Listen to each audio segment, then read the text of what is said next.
All right, people are going.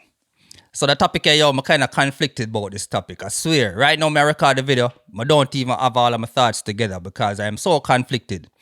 We're talking about the Hill and Gully Riddim. There's so much good that came from this rhythm, but also a lot of controversy came from this rhythm, right? So we see where the legendary broadcaster, Faye Ellington, and many people for sure, Faye Ellington, the utmost respect, right? Because Faye Ellington make a video. She put out a video on social media. I say a lot of people look like them want disrespect Faye Ellington because she have a problem with the whole Hill and Gully production and the direction where the producer, Steve, decide to go with the rhythm, right? So we're going to listen to Faye Ellington right now. Auntie Faye, big up yourself. We're going to hear what she have to say if she make no points, and I kind of just give my thoughts as we go along, all right? Let's go. State of disbelief. From about a week or so ago, I've been wanting to say something about what I'm about to say, but not sure how to go about it. So I'm just going to go about it the way I feel in my gut, in my stomach. This is Faye Ellington from Jamaica. I love my culture dearly, but sometimes I wonder if some of us Jamaicans understand what we do and how it can affect our people, our children in particular, and how we are viewed. Now let me tell you something. Folk music is a very important part of our heritage. It's not just for entertainment, you know. If you listen to the words of our folk songs, you'll see that they're telling a story, social commentary, speaking about the times when they were developed and written. So when I hear persons changing the lyrics of Hill and Gully Ride to vulgarity, it pains. It hits me in a place that I cannot explain. I get numb. What I will say is that Stephen McGregor, I think he's called Genius, has done an amazing thing to take the melody, the folk song, and reposition it in today's day and age and today's culture. Congrats, Stephen. But a number of people have decided to put certain kinds of lyrics to this thing, not understanding that they're defacing our culture, that they're putting us in a place where we'll have to explain to our children. Listen, man, when a child hears the Hill and Gully melody, what do you think they are likely to sing now? And nobody tell me say you're an entertainer. So you know how parents must take care of their children and All right. Judge a God, people. We have to go split justice. Hey, I'm big up to Faye Ellington right now. She showed the utmost respect to Steve the Genius McGregor. So we know say Masicka, Valiant, and everybody else, Chronicler, everybody else you talk about. But in my opinion, still, people, Steve the Genius, he must take 50% off the blame still. I'm gonna get to where Faye Ellington I say. It's almost like, say, for example, somebody would have take a Bob Marley song. So them take all Bob Marley, 3 Little Birds, and say, yo, 3 little whores, 3 little mockers, for the Bob Marley good song. It would have been a national outrage, people. And people have to understand that this Hill and Gully thing, it has stemmed from way back. It's a song where kind of deal with strength, resilience, and all of that. It's kind of a call to action, you know? Back in the slavery days, they don't know, say, yo, them man they used to out in the sonnet and work, the work intense. You get what I say? And it was kind of a call to action where them kind of make it work lighter by us. Hill and Gully Rider, and the rest of man them ball out Hill and Gully, and them, you know what I mean? Them build a vibe. Because I don't know, so as black people, we're resilient. You know what I mean? No matter the circumstances, we're gonna still find a way to rise out of that. So when you look on the essence of them type of history there, them type of historic thing there, I kind of get why the older folks them would have a problem with the rhythm still. Undoubtedly, I can't go around the fact. You get me? I said, I rate Masicka and everything. But, you know what I mean? The people are going to beat Masicka because I really, him lead out and people are going to say, yo, because him get a hit, a lot of other artists are going to follow. And we see Chronicler forward out now with the Kill and Go Live, take it to a whole different level. At least Masicka did a sing about the girl them, but yo, Chronicler got darkness again. You don't know Father Darkness, them man don't make no girl wine and them something. You know what I mean? So yeah, Faye Ellington run out and she said what she said, and like I said, many people for sure the utmost respect. Because I know some of the young people them don't know history. Faye Ellington, a legend boy. Yeah. I see a lot of people in the comment section I say, yo, Auntie Faye, go up. And the girl them summer right now, the girl them want dash out and be a thing.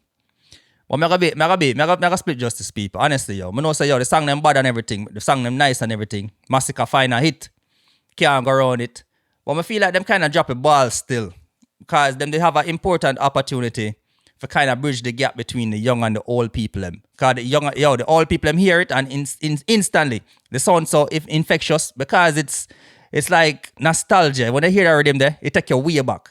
So you don't know, say, yo, if them define some cleaner song, them song could have played in a certain events and the old people them could all wind up to some Masicka. And it would have been a beautiful thing.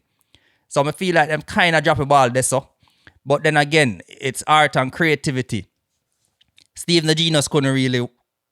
Remember, this is Stephen's like first real introduction back into the hardcore part of dancehall. We know that Stephen find hit with Jada Kingdom, GPP. Him find hit with Shenseea, hit and run with Masicka. But me talk about the grimy part of dancehall, that side there. This is Stephen's reintroduction, right? I don't really feel like him could have dictate to like all a Valiant and a Masicka or a Chronicle and tell them what to do. I see him drop a song with Kez. I tell you honestly, the Kez to me, that song that stand out in my mind, and I feel like that song they go crossover. So come along and wind around. They don't know say another side, the Calypso side or Soca side, we don't know the difference, but you know over the region there, them are gonna play it gonna get incorporated because it's clean and everything. And Kez, they don't know say a clean cut artist, so him can actually bring it all the way to certain levels. Which is what they really want that for the rhythm still. You get what I say? Because that is what it's all about in the first place, this Ill and Gully thing. But overall, a lot of people say, yo, I don't really Masicka first, go Ill and Gully and them something there. Because, yeah, we have to split justice, right? From back in the days, Busy Signal go Ill and Gully. As a matter of fact, from even before that, Yellow Man go Ill and Gully. Busy Signal go Ill and Gully. Elephant Man go Ill and Gully. But I feel like the problem is, you see the recreation of the beat, and that's the difference. Because all of them man there, them did up on a different type of dancehall beat. But this one with Stephen though, you can definitely tell, say, yo, it is a direct spin-off of the Ill and Gully Rider. Matter of fact, it's a direct spin-off of the rhythm. It's a sample. Them actually sample a portion of the rhythm. The introduction, when you hear the whole mental vibe, that's a sample. So you know, say, all right, directly from the original. So, yeah, I see why the elders, them are going to have a problem with the slip and slide and, you know what I mean, the bag of something from Valiant and Skipper and the rest of them. We know it's a Busy Signal, they used the chorus before. We know Elephant Man used the chorus before. But the rhythm, I feel like it caused the problem with the people, because what Faye Ellington say, she say a lot of things that I agree with. Because you have to understand the young youths, their mind right now. When they hear the Ill and Gully, they're not going to really think about the history of that song anymore. They're going to talk about slip and slide and them something. That they're going to remember. So Faye Ellington, she say, yo, it has been weighing on our soul and our mind for the longest while. And she just feel compelled to come out and say something. And you don't know, say Faye Ellington, them are the last of the real people and we kind of cherish and really watch over this culture. You don't know, say Miss Lou, she's not with us anymore. And a lot of the people who normally just oversee the culture and make sure that the culture pass on to the next generation. More and more and more, you know, them people, them kind of move on, transition and everything. So it's like she kind of disappointed. She would have want to know say, the culture what she hold and love so much to her heart. She would want to know say, all right, the next generation I try to preserve it. And even not even say preserve, but actually appreciate it then.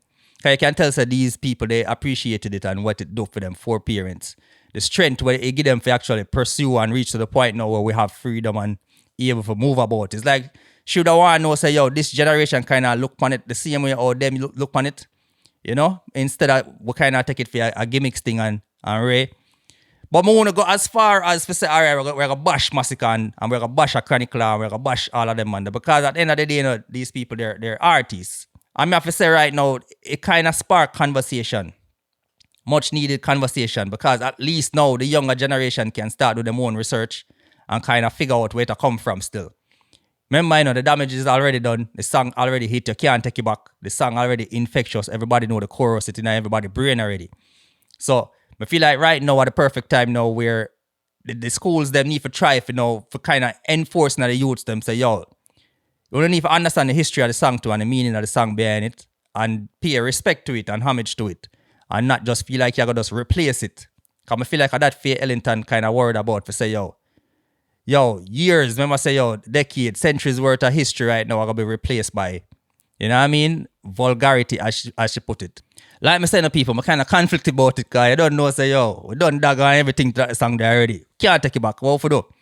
Can't take it back. I kind of feel away, feel shame right now myself still, because when I say fear, remember I said we have the utmost respect for Faye Ellington. Big up to all of them people. Alan Magnus and all of them people. Doreen Sam. Yo, all of them people from back in the day, we have the most respect. So when them talk and them kind of show to them not like something, yo, I have to respond as such, out of respect. I'm gonna like other people, treat her with respect because she have a valid complaint. It's not like she come out and try to be disrespectful or anything. And she wait and she decides, say, yo, she sees it to get overboard. Should I just like for no say, right, the rest of the artists them kind of pay homage still. Or if you can't pay homage, just left it alone. Me say Stephen the Genius, him actually make certain steps still. Me see him drop the clean version for the song them. Me see the clean version for the Masicka, Slip and Slide. So the Genius, we can't really try to pressure him too much. He make an effort, people. They have to understand that this is his first entry back in a dancehall. So it's not like him have the weight like back in the days where him could really dictate to the man them and say, all right, yeah, what? This are the subject matter upon the rhythm and this and this and this and be a gatekeeper. This time around, you can tell, say, yo, Stephen, him kind of try to give the artist them full creativity, full creative rights in the whole process and everything. But let me know, I want to feel about it. You feel like it was really disrespectful? You feel like, say, them crossed the line? Or you feel like, say, yo, the older folks, them just need to understand, say, yo, the times change. We are living in a new... People, you have to understand, say, it is not only the Hill and Gully. If you listen to all of the other songs, them outside of that, we know the subject matter. To me, I kind of hope that them could have used this opportunity to try to bring back clean music once again still, people. I'm going to be 100% with you know. We need some more clean music, because majority of the time, them, like, we have kids and them something now. We can't even listen to music unless we have a headphone. Because we're not going to play certain music around with kids. And if we can't play certain music around the kids, it means it's not that wholesome, people. And we have to realize that this is like at least 85% of dancehall music right now. It's kind of hard. Matter of fact, about 95%. And Nigel boy alone, me really see out there, I put out some clean music every now and then and kind of send some words. I feel like the artists them need to use this opportunity right now to kind of bring back clean music again. Or even at least make 2 versions of your song, like what them used to do back in the days still. I just how I feel about it. We have to split justice, people. Like, enough is enough. When I listen to Afrobeats right now, there's a reason why Afrobeats actually managed to cross over. A lot of good songs me hear, I kind of consider them as wasted opportunities, people, because if it was a bit cleaner, you could have reached a larger demographic. And as an artist, you can't really just single out. Because remember, once a song sing about certain things, you kind of cut off half of your fan base already. Because the older people, them want wine and them want to get busy too, but the song them too much for them. You get what I say? So more why we have to just try to make it more palatable. And that may I say still, but yo, damage is already done. Tell me in the comment section. I want to feel about it. I'm out.